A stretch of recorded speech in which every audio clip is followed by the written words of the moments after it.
महाराष्ट्र कुळ कायद्यानुसार नियमावली आहे। परप्रांतीयांना शेतकरी असल्याशिवाय राज्यात जमीन घेता येत नाही। परंतु काल आपण बघितलं असाल सिंदूरमध्ये मोपा विमानतळ तयार झालं, त्याच्या आजूबाजूला परप्रांतीयांनी जमीन गेल्याच्या तक्रारी आल्या। आज धुळेमध्ये तक्रारी आल्यात।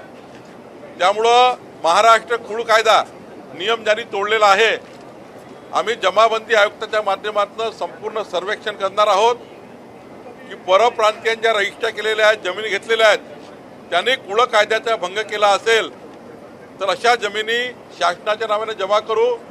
या जमिनी शासन ताब्यात घेईल। चुकीच्या पद्धतीने रजिस्ट्री केली असेल आणि आमच्या महाराष्ट्रात या ठिकाणी शेतकरी नसताना शेती खरेदी केली असेल, जमिनी खरेदी केल्या असतील, हे नियमबाह्य आहे। हे महसूल कायद्याच्या कुळ कायद्याच्या विरुद्ध आहे। त्यामुळे याच्यावर आम्ही कारवाई करणार आहोत।